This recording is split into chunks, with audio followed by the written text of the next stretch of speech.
Hello students, कैसे हैं आप सब। आशा करती हूँ आप अच्छे होंगे और अच्छे से अपनी पढ़ाई कर रहे होंगे। मैं मोनिका रावत आपका स्वागत करती हूँ आईसीटी वर्चुअल क्लासरूम देहरादून। बच्चों, आज हम क्लास 12 का जो आपका सब्जेक्ट है फिजिक्स, उसका चैप्टर इलेक्ट्रोमैग्नेटिक इंडक्शन को स्टार्ट करने जा रहे हैं। तो बच्चों, अभी तक हमने जो है इस जो आपका ये सब्जेक्ट है इसके जो है 5 चैप्टर्स कंप्लीट कर दिए हैं। उसके इम्पोर्टेंट टॉपिक्स हमने डिस्कस। आज हम नया चैप्टर पढ़ रहे हैं और जैसे कि आप जानते हैं कि हम इसमें जो आपका कंपार्टमेंट के एग्जाम के पॉइंट ऑफ व्यू से जो इम्पोर्टेंट टॉपिक्स हैं उनको डिस्कस करें। तो बच्चों, हमारा जो आज का चैप्टर है वो है आपका इलेक्ट्रोमैग्नेटिक इंडक्शन। ठीक है, तो इसको हम स्टार्ट करते हैं। तो सबसे पहले हम ये जानते हैं कि इलेक्ट्रोमैग्नेटिक इंडक्शन क्या हो। ठीक है, जो आपका वैद्युत चुंबकीय प्रेरक जो होता है वो क्या होता है ये हम जानते हैं। तो जब भी आपका जो मैग्नेटिक फील्ड, ठीक है, चुंबकीय क्षेत्र में परिवर्तन होने के कारण, चेंजेस होने के कारण जो इलेक्ट्रिसिटी या जो आपकी करंट जो है किसी भी चीज में इंड्यूस की जाती है उसको हम इलेक्ट्रोमैग्नेटिक इंडक्शन कहते हैं। क्या कहा जा रहा है? बेसिकली अब वो फिनोमेना या वो परिघटना जिसमें हम इलेक्ट्रिसिटी को या जो करंट है या धारा जो है, विद्युत धारा जो है, उसको हम जनरेट करते हैं, उत्पन्न करते हैं। किसके कारण? मैग्नेटिक फील्ड को, चुंबकीय क्षेत्र को चेंज करने से, उसमें वेरिएशन लाने से, इसी को हम इलेक्ट्रोमैग्नेटिक इंडक्शन कहते हैं। The phenomena of generating current EMF by changing magnetic field is called electromagnetic induction। ठीक है, तो यहाँ पे क्या हो रहा है? मैग्नेटिक फील्ड को, चुंबकीय क्षेत्र को चेंज करने से करंट या धारा या जिसे आप ईएमएफ कहते हैं, इलेक्ट्रोमोटिव फोर्स, ठीक है, इसको क्या किया जाता है? जनरेट किया जाता है, उत्पन्न किया जाता है। अब अगर हम बात करें ईएमएफ की, जो इस तरीके से उत्पन्न किया जाता है, इस प्रकार की ईएमएफ को हम इंड्यूस्ड ईएमएफ कहते हैं। यानी जो है ये जो ईएमएफ है वो कैसे इंड्यूस है? इसे प्रेरित किया गया, ये अपने आप से नहीं हुई। किसके कारण हुई है? मैग्नेटिक फील्ड के चेंज होने के। तो मैग्नेटिक फील्ड रिस्पॉन्सिबल है, मैग्नेटिक फील्ड या चुंबकीय क्षेत्र में जो बदलाव आ रहे हैं उसी के कारण ईएमएफ जो है इस सर्किट में या जो भी आपका परिपथ है उसमें इंड्यूस किया गया है, इसलिए इसे हम इंड्यूस्ड ईएमएफ कहते हैं। ठीक है, if the conductor is in the form of closed circuit, a current flows in a closed circuit, a current flows in the circuit, this is called induced current। अब यहाँ पे हमने ईएमएफ की बात की। अब इसी तरीके से हमारे पास कोई एक सर्किट है, कोई परिपथ है, उसमें हम क्या करते हैं? मैग्नेटिक फील्ड को चेंज करते हैं, या किसी वेरिएबल मैग्नेटिक फील्ड में हम उस परिपथ को रखते हैं और इस चेंज के कारण, इस जो ये चेंज है, जो ये बदलाव है, इसके कारण इस परिपथ में क्या होता है? धारा प्रवाहित हो, करंट फ्लो करती है और इस करंट को हम इंड्यूस्ड करंट कहते हैं। ठीक है, इंड्यूस्ड करंट यानी जो धारा है वो कैसी है? प्रेरक धारा। ठीक है, इंड्यूस्ड करंट। अब हम चुंबकीय फ्लक्स यानी मैग्नेटिक फ्लक्स के बारे में बात करें। तो मैग्नेटिक फ्लक्स का अर्थ है किसी भी सरफेस से, किसी भी पृष्ठ से कितनी मैग्नेटिक फील्ड लाइन या जो मैग्नेटिक फील्ड लाइन की संख्या है किसी भी सरफेस से जो गुजरती है, वो उसका या उस जो मैग्नेट उसका जो है मैग्नेटिक फ्लक्स है। ठीक है, चुंबकीय फ्लक्स। तो चुंबकीय फ्लक्स बेसिकली क्या है? कोई भी एरिया, जैसे कि आप यहाँ फिगर में देख सकते हैं कि ये एरिया है, ठीक है, क्योंकि वृत्ताकार क्षेत्रफल है या वृत्ताकार पृष्ठ, यहाँ से कितनी जो है फील्ड लाइन या चुंबकीय क्षेत्र रेखाएं कितनी पास हो रही, इससे हमें क्या पता चलता है कि इस एरिया में मैग्नेटिक फ्लक्स या इस क्षेत्र में चुंबकीय फ्लक्स कितना। तो यहाँ पे हमने एक वृत्ताकार जो है सतह की बात की। इसी तरीके से यहाँ पे आपके पास वर्गाकार है। ठीक है, यहाँ पे आप देख सकते हैं, यहाँ पे कितनी लाइन इस सतह से, इस एरिया से पास हो रही है, वो क्या दर्शाता है? मैग्नेटिक फ्लक्स को दर्शाता, चुंबकीय फ्लक्स को दर्शाता। तो जो चुंबकीय फ्लक्स है या मैग्नेटिक फ्लक्स है, magnetic flux is the number of magnetic field line passing through a given closed surface. यानी जो चुंबकीय फ्लक्स है, मैग्नेटिक फ्लक्स है, वो क्या दर्शाता है कि कितनी मैग्नेटिक फील्ड लाइंस किसी एक क्लोज एरिया से, एक सरफेस से पास हो। It gives the measurement of the total magnetic field that passes through a given surface। और ये हमें क्या बताता है कि किसी एक एरिया से, किसी एक क्षेत्र से टोटल या कुल कितनी लाइन पास, ठीक है, कितनी लाइन जो है, कितनी मैग्नेटिक फील्ड किसी एक एरिया से, किसी एक क्षेत्र से पास हो रही है। यह किससे पता चलता है हमें? मैग्नेटिक फ्लक्स यानी चुंबकीय फ्लक्स से।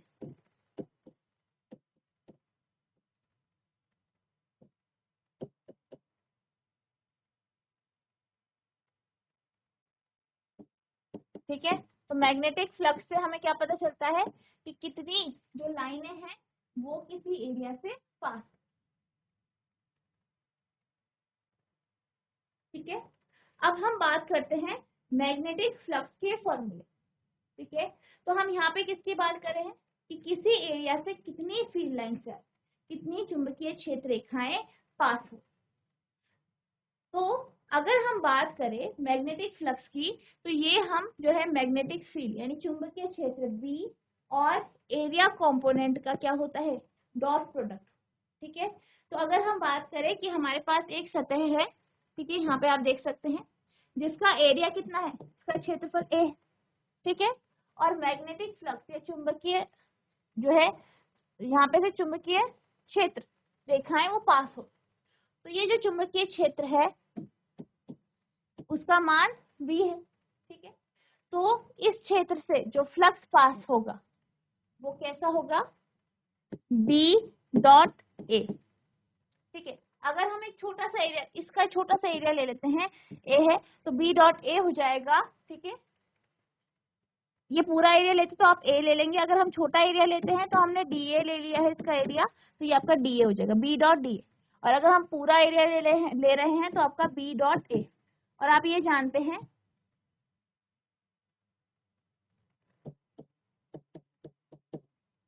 ठीक है, और आप ये जानते हैं, क्या जानते हैं? आप ये जानते हैं कि दो जो वेक्टर क्वांटिटी होती है उनका जो डॉट प्रोडक्ट होता है वो क्या होता है आपका? जैसे B डॉट A है तो BA cos थी। ठीक है, अब हम छोटे से एरिया की बात कर रहे हैं, तो यहाँ पे छोटा सा जो एरिया है वो DA है। क्या है? DA। ठीक है, अब हम फ्लक्स की बात करें तो फ्लक्स क्या हो गया आपका? B dot DA। अगर आप D फाई ले रहे हैं, छोटे से एरिया में फ्लक्स ले रहे हैं, या फाई बराबर जो है B डॉट A। ठीक है, अब यहाँ पे क्या हो रहा है?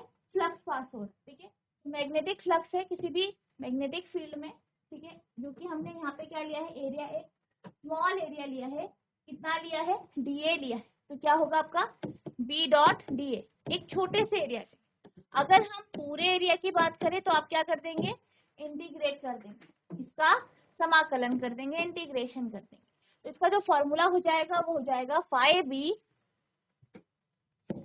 बी बराबर integration of B dot D।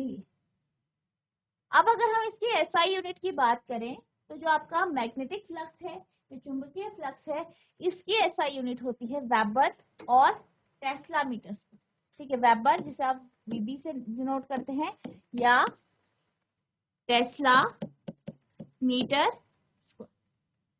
अब हम इसकी डायमेंशंस की बात करते हैं, तो इसकी जो डायमेंशन है वो है आपकी ML2 T-2A इनवर्स। ये इसकी क्या है? डायमेंशंस। ठीक है,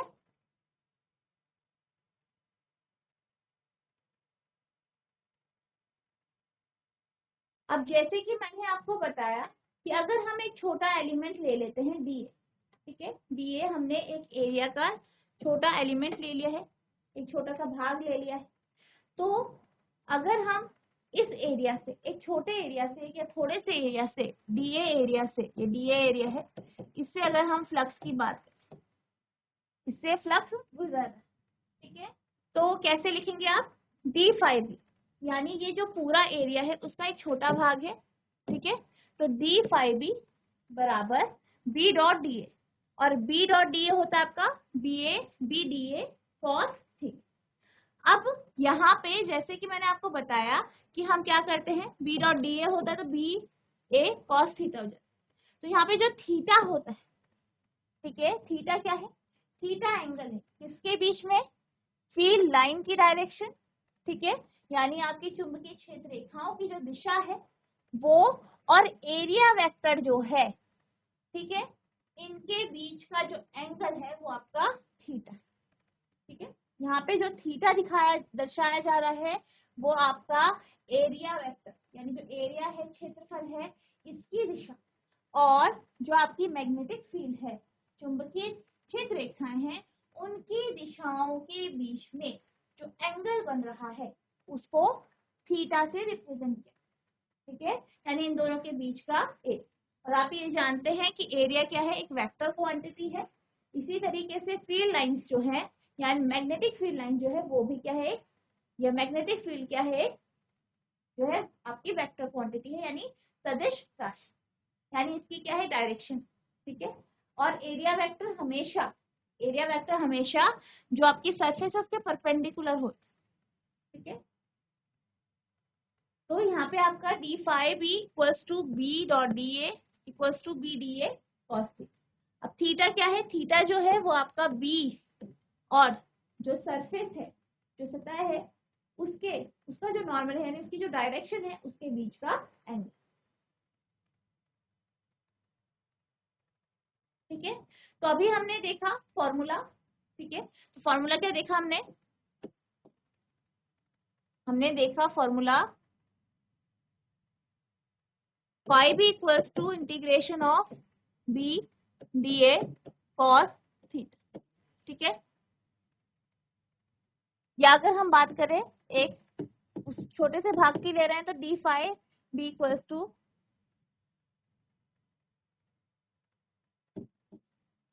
B d A cos theta. अब हम बात करते हैं अलग अलग केसेस की, यानी जहां पे एरिया वेक्टर, ठीक है, और आपका जो मैग्नेटिक फील्ड लाइंस है, इनके बीच का जब हम एंगल को चेंज करते हैं, ठीक है, जैसे कि आप 0 रखते हैं, 90 डिग्री रखते हैं, तो आपका जो फ्लक्स होगा वो कितना होगा, ये हम लिख सकते हैं। तो यहाँ पे आपका पहला केस है case 1 when theta equals to 0, यानी पहला केस है जब थीटा क्या है आपका 0, ठीक है, 0 आपका थीटा। तो अगर आप थीटा को 0 रखते हैं तो कॉस थीटा क्या हो जाएगा आपका, बी डी ए कॉस 0। और आप ये जानते हैं, क्या जानते हैं, कि कॉस 0 1 होता है, तो यहाँ पे हो जाएगा आपका बी डी ए इंटू 1, यानी बी डी। तो आपका डी फाई बी का जो वैल्यू आया वो आया है बी डी ए, क्योंकि कॉस थीटा क्या है, कॉस 0 है, और कॉस 0 आपका 1 है।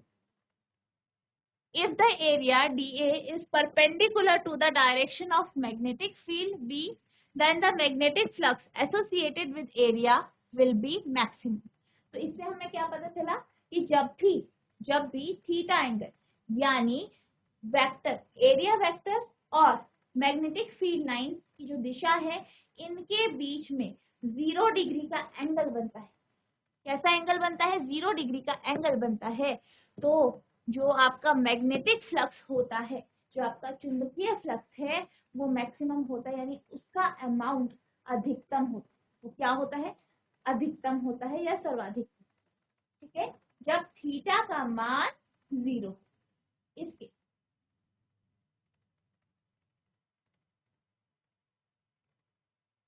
नेक्स्ट हम चलते हैं जब थीटा का मान 90 डिग्री।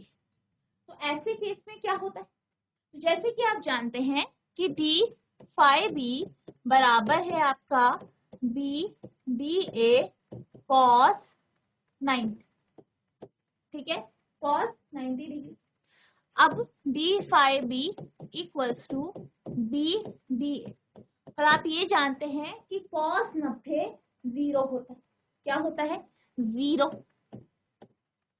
तो आप ये जानते हैं 0 जिससे भी मल्टीप्लाई होता है तो 0 हो जाता है, यानी डी फाइव बी का वैल्यू जो आया वो 0 आया।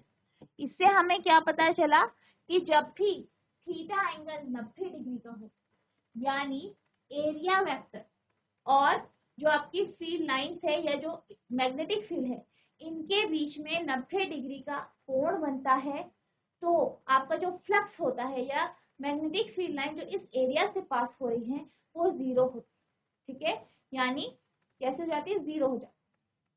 अब जैसे कि आप यहाँ फिगर में देख सकते हैं, ठीक है, पहले केस में क्या हुआ, दोनों के बीच में जो एंगल है वो 0, ठीक है, तो यानी एरिया वेक्टर भी इधर ही और आपकी फील्ड लाइंस इधर ही। ठीक है, तो आप देख सकते हैं सारी की सारी फील्ड लाइंस इससे पास हो रही है, एरिया वेक्टर से पास हो रही है। वहीं अगर हम बात करें इस केस की, तो यहाँ पे आप देख सकते हैं ये एरिया है और इसकी दिशा इधर है, ठीक है, और जो फील्ड जो आपकी मैग्नेटिक फील्ड है वो इधर की तरफ है। अब दोनों के बीच में 90 डिग्री का कोण बन रहा है और आप यहाँ से साफ साफ देख सकते हैं कि ये जो है आपकी फील्ड लाइंस इससे पास हो जा रही है। ठीक है, यानी इसके ऊपर से पास हो रही है, इससे पास नहीं हो रही है, इसके अंदर से पेनिट्रेट नहीं कर रही है, ऐसे ही ऊपर से पास हो जाए। तो यानी कोई भी फील्ड लाइन इस एरिया से नहीं। तो इस केस में यानी जब आपका थीटा 90 डिग्री का होता है, यानी एरिया वेक्टर और जो मैग्नेटिक फील्ड लाइन है इनके बीच में 90 डिग्री का कोण होता है, तब जो आपका फ्लक्स होता है या मैग्नेटिक फ्लक्स होता है वो 0 होता है। If the area dA lies along the direction of the magnetic field B, then the magnetic flux associated with the area will be 0. d phi b equals to 0.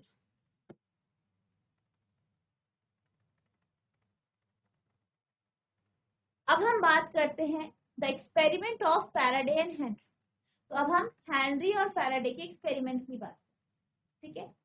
तो ये जो एक्सपेरिमेंट है इसमें जो हेनरी और फैराडे हैं इन्होंने क्या किया, एक मैग्नेट लिया, ठीक है, एक कॉइल ली, ठीक है, एक कॉइल ली, एक तार की जो है कॉइल ली और उसे क्या किया, उसको इस तरीके से एक सॉफ्ट आयरन कोर के ऊपर लपेट और इससे जो है गैल्वेनोमीटर इस तरीके से जोड़।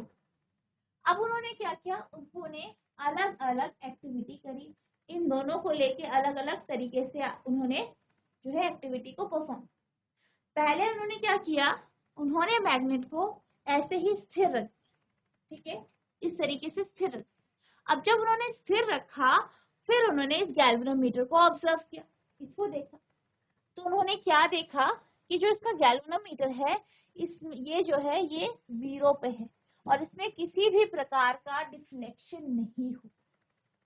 इससे क्या पता चला, आप ये जानते हैं कि जो गैल्वेनोमीटर होता है उसका उपयोग किसी भी सर्किट में करंट के फ्लो को जानने के लिए, यानी करंट उससे बह रहा है कि नहीं बह रहा है, वहां से करंट प्रवाहित हो रहा है नहीं हो रहा है, इसको डिटेक्ट करने में के लिए किया जाता है। ठीक है, तो क्या देखा गया कि जो गैल्वेनोमीटर की सुई है इसमें किसी भी प्रकार का डिफ्लेक्शन नहीं है, वो 0 पे स्थिर। ठीक है, तो यानी कि इस लूप से करंट पास ही नहीं, ठीक है, करंट पास ही नहीं हुआ। फिर उन्होंने क्या किया, फिर उन्होंने मैग्नेट लिया और मैग्नेट का जो नॉर्थ पोल है, आप यहाँ पे देख सकते हैं नॉर्थ पोल है, ठीक है, मैग्नेट का जो नॉर्थ पोल है उसको इस लूप की तरफ रखा और फिर इस दिशा में इसे मूव कराया। ठीक है, यानी किस दिशा में, कॉइल की तरफ, किस दिशा में, कॉइल की तरफ इसे मूव कर, ठीक है, इस तरीके से। अब उन्होंने क्या देखा, उनको यहाँ पे डिफ्लेक्शन दिखाई, ठीक है, डिफ्लेक्शन दिखाई दी। फिर उन्होंने क्या किया, फिर इसको वो रोक दिया, रोका तो क्या देखा, रोका तो ये देखा कि जो ये गैल्वेनोमीटर है इसमें किसी भी प्रकार का डिफ्लेक्शन नहीं हो रहा, इस गैल्वेनोमीटर में किसी भी प्रकार का किसी भी तरीके का डिफ्लेक्शन नहीं हो रहा। इसके बाद फिर इन्होंने इस मैग्नेट को पीछे को लेके गए, पीछे को लेके गए तो उन्होंने फिर देखा कि गैल्वेनोमीटर में डिफ्लेक्शन हो रहा है, यानी इस सर्किट से करंट या धारा प्रवाहित हो रही। लेकिन जो डिफ्लेक्शन था वो विपरीत दिशा में था। जिस दिशा में जब मैग्नेट के नॉर्थ पोल को कॉइल के पास लेके जाया जा रहा था, किसके पास लेके जा रहा था? कॉइल के पास, ठीक है। उस तरफ उस समय जो दिशा थी उसके विपरीत दिशा में जब इसे पीछे लेके गया ले जाया गया, तब उस जो है उसके विपरीत दिशा में आपका डिफ्लेक्शन दिखाई, ठीक है। फिर रोका गया, फिर देखा गया कि गैल्वेनोमीटर में जो है रीडिंग क्या है? 0। अब क्या किया गया? इसको उल्टा कर दिया गया, यानी आगे आपका साउथ पोल रख दिया, पीछे नॉर्थ पोल। अब इसे मूव कराया गया, मूव कराया गया, फिर डिफ्लेक्शन देखा। तो क्या देखा गया कि जो पहली कंडीशन थी, पहली कंडीशन में जब नॉर्थ पोल को कॉइल की तरफ ले जाया जा रहा था, जिस दिशा में डिफ्लेक्शन हो रहा था, मैग्नेट को उल्टा करके जब हम यानी साउथ पोल को यहाँ पे रख के जब हम इसे आगे ले गए, जब हम मैग्नेट को आगे ले गए तो क्या देखा हमने कि जो डिफ्लेक्शन है, ठीक है, हमने क्या देखा कि जो डिफ्लेक्शन है, ठीक है, क्या देखा? जो डिफ्लेक्शन है, ठीक है, जो डिफ्लेक्शन है वो हमें उस दिशा में दिखाई दिया जब हम मैग्नेट को, जब सामने नॉर्थ पोल रखा था तो हम पीछे की तरफ ले जा रहे, या हम ये कह सकते हैं कि जब हमने सामने नॉर्थ पोल रखा था और मैग्नेट को इस कॉइल की तरफ लेके जा रहे थे, ठीक है, कॉइल की तरफ लेके जा रहे थे, तो जिस दिशा में हमें डिफ्लेक्शन दिख रहा था उसके विपरीत दिशा में हमें डिफ्लेक्शन दिखाई। फिर क्या किया गया? ऐसे ही साउथ पोल की तरफ रखा गया, ठीक है, और इस मैग्नेट को पीछे की तरफ मूव कराया, पीछे लेके गए। तो इस केस में जो डिफ्लेक्शन था वो वैसा ही था जैसे कि पहले केस में, यानी जब हम नॉर्थ पोल को, जो नॉर्थ पोल है, उत्तरी ध्रुव है, उसको हमने कॉइल के सामने रखा, उत्तरी ध्रुव को हमने कॉइल के सामने रखा और कॉइल के पास या कॉइल की तरफ लेके गए। तो जिस उस केस में जो डिफ्लेक्शन हो रहा था वही डिफ्लेक्शन जब हमने साउथ पोल को इसके सामने रखा, या उसी दिशा में डिफ्लेक्शन हो रहा था जिस दिशा में पहली दिशा में, जिस फर्स्ट केस था उसमें डिफ्लेक्शन हो रहा था, यानी जब आप नॉर्थ पोल को इस कॉइल की तरफ ले जा रहे थे उस समय जो डिफ्लेक्शन हो रहा था वही डिफ्लेक्शन जब हमने साउथ पोल को इस जो ये लूप है इसके सामने रखा और पीछे ले गए, तो उसी दिशा में क्या हो रहा था? डिफ्लेक्शन हो, ठीक है। तो ये किसने देखा था? ये फैराडे और हेनरी ने देखा था, ठीक है। तो अब हम बात करते हैं इन्होंने क्या क्या ऑब्जर्वेशन देखे।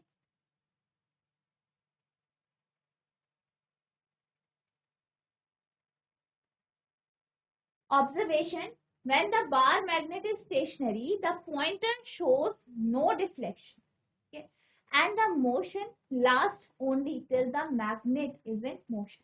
यानी अगर बार मैग्नेट को स्थिर रख दिया जाए, स्टेशनरी रखा जाए, तो गैल्वेनोमीटर में किसी भी प्रकार का डिफ्लेक्शन दिखाई नहीं देता, ठीक है।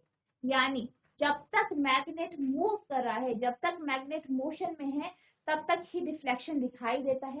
जैसे ही मैग्नेट स्थिर हो जाता है, रुक जाता है, किसी भी प्रकार का डिफ्लेक्शन हमें शो नहीं होता।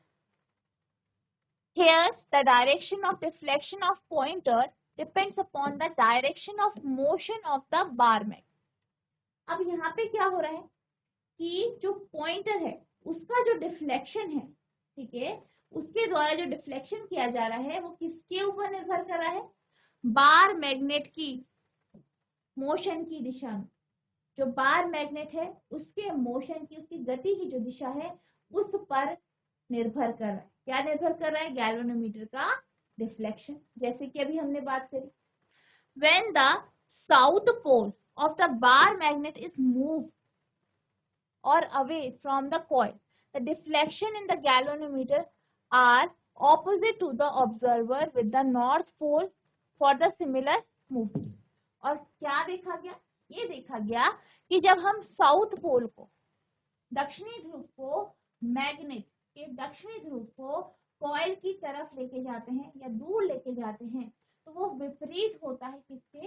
जब हम जो मैग्नेट है उसके नॉर्थ पोल को उस कॉइल के सामने या कॉइल की तरफ या कॉइल से दूर लेके जाते हैं, उसके विपरीत डिफ्लेक्शन। ठीक है, तो जो हमने अभी डिस्कस किया वही ऑब्जर्वेशन थी। The deflection of the pointer is larger और smaller depending upon the speed with which it is pulled towards और अवे फ्रॉम द कॉइल। अब और क्या देखा गया, हम क्या बात कर रहे थे, मोशन की बात करते थे, गति किस तरफ हो, कॉइल की तरफ या कॉइल से विपरीत दिशा। ठीक है, इसके साथ साथ अगर हम उस मैग्नेट या जो आपके पास चुंबक है, बार मैग्नेट है, इसकी स्पीड को अगर हम बढ़ा दें, इसकी स्पीड क्या करते, बढ़ाते, तो क्या देखा गया, डिफ्लेक्शन ज्यादा देखा गया। वहीं जब हम इसे आराम आराम से या कम स्पीड में जो है इसकी गति करते हैं, तो जो डिफ्लेक्शन है वो कम देखा गया। यानी कि क्या हुआ, यानी जो डिफ्लेक्शन है वो मोशन पे डिपेंड कर रहा है। यानी आपका जो मैग्नेट है उसका मोशन कैसा है, तेज मूव करा रहे, धीरे मूव करा रहे, इसके ऊपर निर्भर कर। ठीक है, नेक्स्ट है, this shows that only the relative motion between the magnet and the coil are responsible for the generation of current in the coil। अब इससे क्या पता चला, इससे ये पता चला कि जो भी कॉइल में, जो भी आपके जो आपका गैल्वेनोमीटर है उसमें जो जनरेशन हो रहा है, या जो उसमें कॉइल में जो आपके करंट का जनरेशन है, या आपके गैल्वेनोमीटर में जो डिफ्लेक्शन है, वो किसके ऊपर निर्भर कर रहा है, जो आपका मैग्नेट और कॉइल है।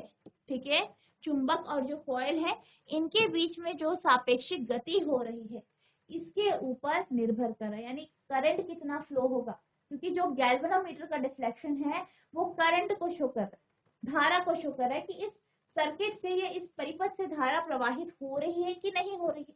ठीक है, तो आपने देखा कि डायरेक्शन, जिस दिशा में आप मूव कर रहे हैं उसके ऊपर निर्भर कर रहा है।